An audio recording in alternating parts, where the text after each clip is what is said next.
Millions of Americans are preparing to file their taxes by the April 15th deadline. Meanwhile, there is something going on at the IRS. The IRS keeps detailed financial information about every taxpayer in the country, every business, every nonprofit. That information all lives in a highly guarded internal system. And Elon Musk's U.S. DOGE Service is trying to get access to it. From the newsroom of The Washington Post, this is Post Reports. I'm Martine Powers. It's Tuesday, February 18th. Today, DOGE is targeting the Internal Revenue Service. My colleague Jacob Bogage is an economics correspondent for The Post, and he'll explain what this news could mean for millions of American taxpayers and their sensitive data.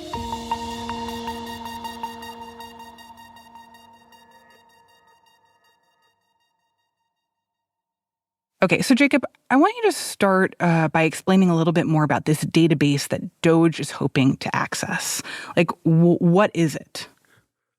When we talk about IRS databases, let's reset a little bit. We're not talking about one database. We're talking about 60 databases. Wow. And they all feed into this one system called the Integrated Data Retrieval System, or IDRS. The purpose of that is so that when I call the IRS with a question about my tax return or my business's taxes, whoever's on the line can go into IDRS and pull that data up, and it all feeds onto one screen. My bank information, my tax balances, my refund, everything is there in front of them. It is an incredibly rich data set, and it's considered the holy grail of American personal financial information. And so right now, as we said, DOGE is trying to get access to this kind of network of systems. What does that mean? How are they trying to get access? There's a person who works for DOGE. He's a software engineer in his 20s named Gavin Kleiger. And we've seen him pop up all over the federal government, going kind of agency to agency. He's like a senior advisor to the head of like several agencies now, because he just keeps getting put different places and vacuuming up all of this data. And he showed up last week to IRS headquarters in Washington, basically unannounced. And the IRS leadership, the senior leadership, kind of scurried downstairs to the lobby and went, welcome to the IRS. Let's tell you a little bit about what we do. They didn't know where to put him. They needed to find a conference room. They needed to make him an ID card. They had to set up an email address for him. And so they're in these meetings trying to teach him about the basic blocking and tackling of tax administration, while the White House is also pressuring them on a different front to give this guy basically unfettered access to the most protected personal financial information in government. Meanwhile, the senior leadership at IRS doesn't actually know what this guy's job should be. That's the situation where we find ourselves in right now. The IRS is trying to think about what are the legal protections around this data? How can we trust this guy? Are we legally allowed to give him access? Are we legally allowed to refuse to give him access? Why is it that the Trump administration and Elon Musk in particular are so interested in accessing this sensitive IRS system? So this is the question my colleagues and I are trying to report out a little bit more, because there isn't really a good answer for this. DOGE wants to find waste, fraud, and abuse in government. It wants to streamline government processes, make things more efficient. This is not the place you would look for that. Why not? This is a system about money coming into government. This is a system about people's social security numbers and bank information and what they're paying in taxes, right? This is not money going out the door. This is accounts receivable. So why would you look here? If you were looking for improper payments, if you were looking for, stuff that the government shouldn't be doing, why would you look at the place where the government's collecting money? Especially when, if I could just add one thing, The U.S. operates on a voluntary tax system, right? You have to report what you earn, and that's what you pay in taxes. The U.S. has one of the highest voluntary tax compliance rates in the world. This is not where you go to look for efficiency in that system. Interesting. I guess, like, if you're right in that, if you're saying this isn't where you would go to look for waste, fraud, and abuse, then what is the answer to the question of why they're doing this, why they want to access this sensitive IRS system? Like, what's their motivation, if not to try to find money that's being wasted? So we've talked to the White House about this, and what they have told us is DOGE needs to get inside, deep inside, the IRS and other agencies to expose the depth of the problem of government inefficiency. Sure, but it's not like it's a secret what's happening at the IRS. The IRS has incredibly antiquated computer systems. The coding language that is used to build IRS systems is from the 1960s. It is tremendously underfunded. It had been tremendously understaffed for years. Its IT needed Herculean modernization.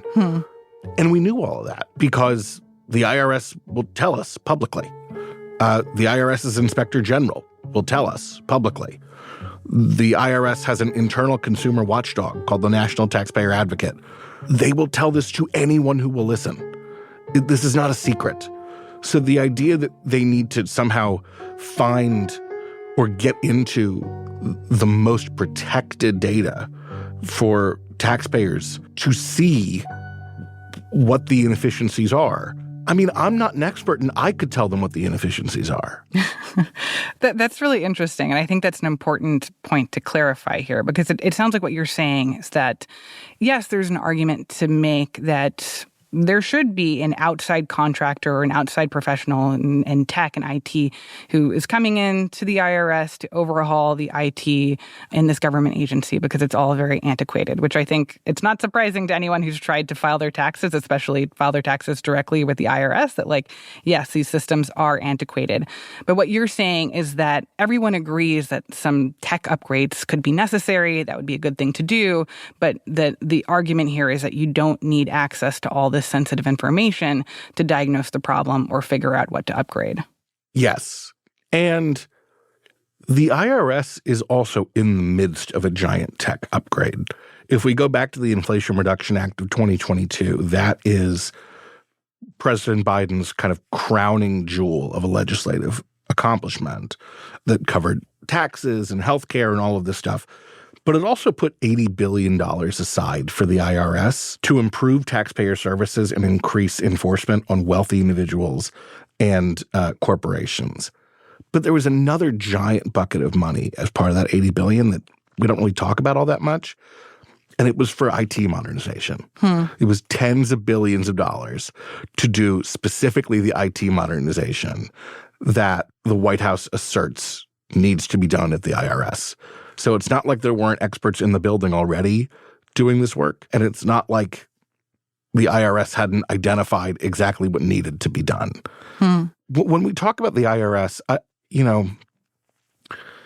don't want to call this an apolitical agency, because it is a non-political agency. What's the difference in that? I have talked to commissioners appointed by both Republicans and Democrats, commissioners who have different personal ideological views on how much or how Americans should be taxed and businesses should be taxed. And I hear from them one and the same. There is not a Republican or a Democratic way to collect taxes.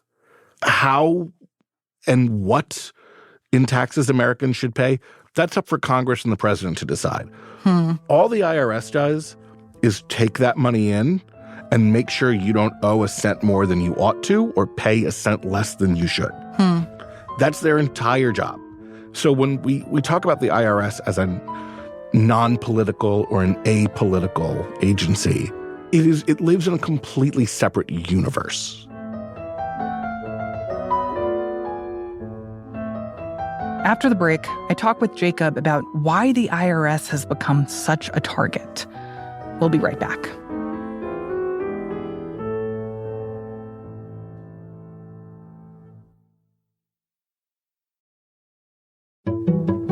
My name is Michelle Singletary, and I'm the personal finance columnist for The Washington Post. When I was growing up, I was raised by my grandmother, who was such a masterful money manager. And I watched her handle her money and talk to me about it. And I like to think that I'm the reader's big mama. There's so much information about your money out there, a lot of it wrong or inappropriate. But when you pay for a subscription to the Post, you're paying for a skilled journalist who has had years of experience, who I hope that you can trust. Your subscription helps pay for my salary. It helps pay for the illustrators, the copy editors, all the people who are involved in putting together the material that you read that could help inform your life.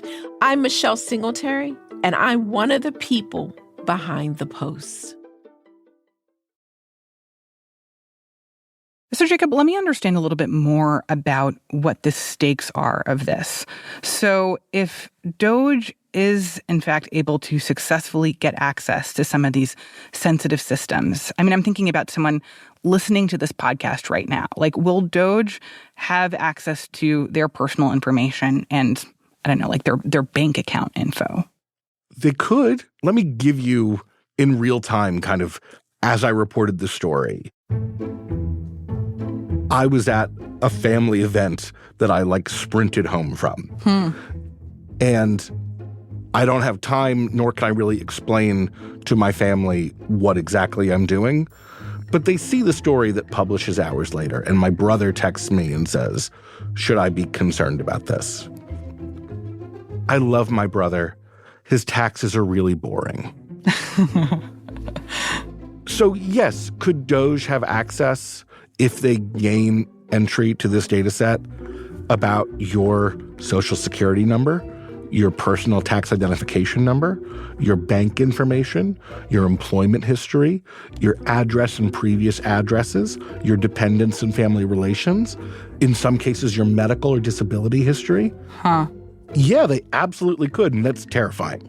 And most of our taxes are very boring. Most of us do our taxes. Even though they're very confusing, we do them very well.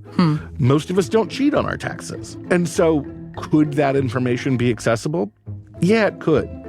Is there a likelihood that it's going to be accessed? No, because your taxes are boring.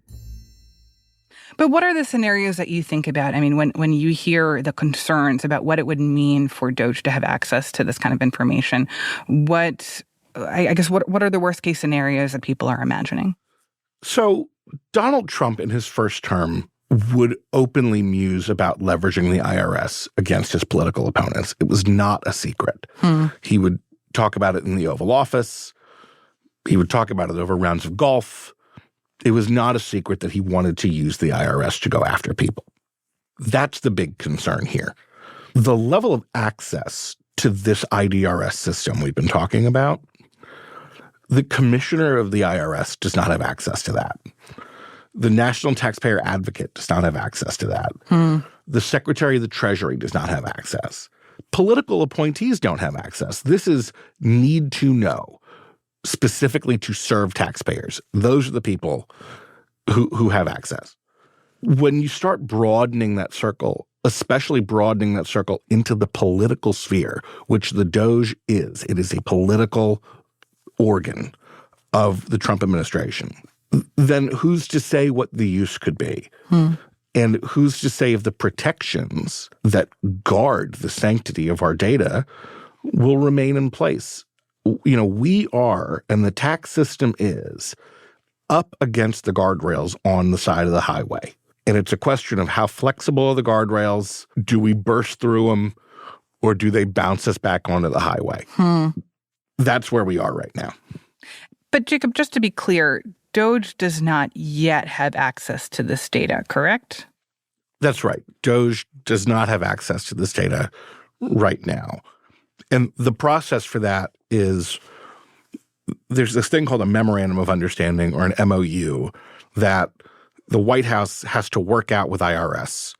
and basically say, we are installing an employee at IRS and their job is to do X, Y, and Z, and their supervisor will be this person, and they will have access to these things. And that MOU is still being hashed out. And that's where the IRS is right now, kind of contemplating, how do we do this? Can we do this?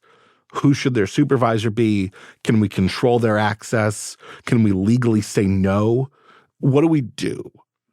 That's where the IRS is right now, and that's what's standing between this guy Gavin Kleiger from DOGE getting access to this heavily protected data system. And of course, this is all playing out in these critical couple of months for the IRS, approaching April 15th, when everyone is starting to file their taxes, or at least all the people who procrastinate the way that I do, that they're starting to think about maybe potentially getting their act together to file their taxes. Is this going to affect anything in terms of how people are supposed to file their taxes, or anything about how they're going to get money back from the government in the case that they get refunds? So I am like you. I have not yet filed my taxes, and I'm looking around the studio, and I don't think anyone here is. Nope, I'm seeing shaking heads. So we are also all procrastinators. No, I don't think this in the near term will affect your ability to file your taxes or how your refund is issued. But, and this is a major but, because we operate in a voluntary system, it is easier, and I'm not encouraging this, but it's easier to withhold information or take very aggressive positions on the tax that you think you owe or do not owe. If folks start to lose trust in the tax administration system, in the IRS, especially under our voluntary tax system, that starts to have an impact, right? We pay taxes so that we can have highways and bridges and hospitals and national, parks and wildland firefighters. If we lose trust in our tax system because of political interference or for any other reason, all of those things are at risk. And I think it's also important to point out here that in addition to what's been going on with DOGE and these efforts to get access to private information that, as you say, might end up affecting the level of trust that Americans have in the tax system, we're also looking at massive layoffs at the IRS, potentially as many as 9,000 employees who work in tax collection. What effects could those potential cuts have on Americans' interaction with the tax system this year and their ability to file taxes? We're looking at about 9,000 to 10,000 potential layoffs at IRS. That's 10% of the agency. That's going to have an impact. Where those layoffs are happening at the IRS, we're not entirely sure of yet. But these are folks that are called probationary employees. They've been at the IRS for a year or 2 years. And generally, in the hiring the IRS has done, we know those to be in two places. One of them is enforcement and collections, and the IRS has been focusing on wealthy individuals and major corporations. And the other one is customer service. So that is folks answering the phones. The wait time at the IRS is like 3 minutes or less. So it's very good. It's better than your cable company. If you take away staffing from those, especially in the middle of tax season, it's going to have an impact. Wait times on the phone are going to be longer. They're going to take longer to answer your mail. The IRS deals with hundreds of millions of pieces of paper that get sent to them every year. It could delay your refund, depending on how you submit your tax filing. And then there's this thing we call the tax gap, which is the gap between the total amount of taxes that should be paid and the total amount of taxes that are paid. And that gap has kind of been shrinking gradually because the IRS has increased its enforcement. If they lose staffing there, that gap is going to inch wider and wider and wider. And it won't be all at once, but it'll be gradual. And that's the money that we as a country desperately need for are hospitals and bridges and highways and wildland firefighters and military and all of these things that we pay taxes to fund. Jacob, thank you so much for explaining all this. Thanks so much for having me. Jacob Bogage is an economics correspondent for The Post. That's it for Post Reports. Thanks for listening. If you found this show helpful or useful in your daily life, help other people discover it by leaving a rating on Spotify or a rating and review on Apple Podcasts. Today's show was produced by Ariel Plotnick with help from Rennie Svirnovsky. It was mixed by Sam Baer and edited by Rena Flores. Thanks also to Mike Madden. I'm Martine Powers. We'll be back tomorrow with more stories from The Washington Post.